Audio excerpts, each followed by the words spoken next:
दोस्तों बात करने वाले हैं इन्फो मीडिया प्रेस स्टॉक के बारे में। देखो स्टॉक के बारे में ना दो सबसे बारीक चीज बताऊंगा, लेकिन मैं मार्केट के बारे में कुछ कहना चाहता हूं। देखो मार्केट में बीते 7-8 महीनों से काफी बुरे हालात हो रहे हैं बिल्कुल स्प्रिंग की तरह। देखो स्प्रिंग में क्या होता है कि भाई जैसे प्रेशर दबाया जाता है, स्प्रिंग बिल्कुल दब जाती है। ठीक है, जो इतनी बड़ी स्प्रिंग होती है वो प्रेशर के साथ इतनी हो जाती है। वैसा ही हालात हो रहा है मार्केट का।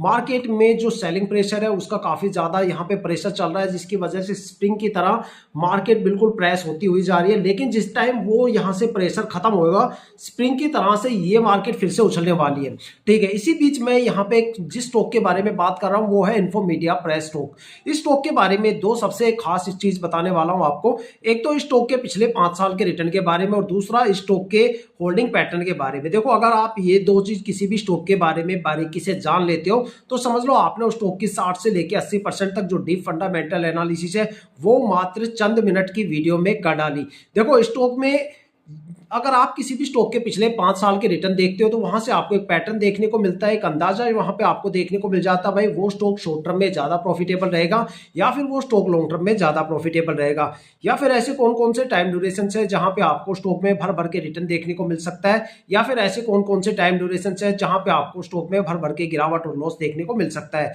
साथ में मैक्सिमम उस स्टॉक में आपको कितना ज्यादा रिटर्न देखने को मिल सकता है और मैक्सिमम कितनी ज्यादा गिरावट वहां पे आपको देखने को मिल सकती है। दूसरा होल्डिंग पैटर्न के बारे में। देखो ज्यादातर बंदे ये सोचते हैं कि जो होल्डिंग पैटर्न है वो सिर्फ एक डेटा है। देखो अगर आप डीप फंडामेंटल एनालिसिस करना जानते हो तो आपको पता चलना चाहिए कि भाई होल्डिंग पैटर्न आखिर क्या क्या चीजें डिफाइन कर देता है। देखो किसी भी स्टॉक में इन्वेस्टमेंट करने से पहले वहां पे जो प्रमोटर की होल्डिंग है वो 50% या उससे ज्यादा होनी चाहिए। अगर किसी स्टॉक में प्रमोटर की होल्डिंग 50% या उससे कम हो जाती है तो वहां पे स्ट्रेस लेवल बढ़ जाता है और स्टॉक के रिटर्न गिर जाते हैं, क्योंकि प्रमोटर फिर अपनी होल्डिंग को जल्दी से निकालने की कोशिश करते हैं। लेकिन मान लो स्टॉक में प्रमोटर की होल्डिंग 70-80-90% या इससे ज्यादा होती है तो वो स्टॉक या मल्टीबैगर बनता है या फिर लॉन्ग टर्म में भर भर के रिटर्न देता है। और सबसे इंपॉर्टेंट पॉइंट होता है एफआईआई। देखो मोस्टली बंदे सोचते हैं पब्लिक इन्वेस्टर ज्यादा पैनिक होते हैं, लेकिन सबसे ज्यादा पैनिक एफआईआई होते हैं, क्योंकि वो डोमेस्टिक मार्केट के साथ साथ ग्लोबल मार्केट में भी इन्वेस्टमेंट करते हैं। जब उनको पता चलता है वहां पे गिरावट शुरू होने वाली है तो वो यहाँ पे सबसे पहले बिकवाली करते हैं।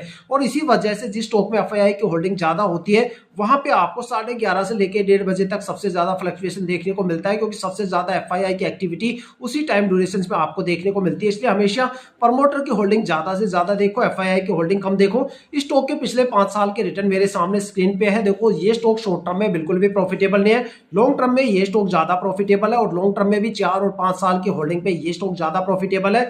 पिछले 5 साल में स्टॉक ने 62% का रिटर्न दिया, 4 साल में 84% का रिटर्न दिया, 3 साल में 20% का रिटर्न दिया और 2 साल में 21% का रिटर्न दिया। इसके बाद कोई रिटर्न नहीं है। और प्रमोटर की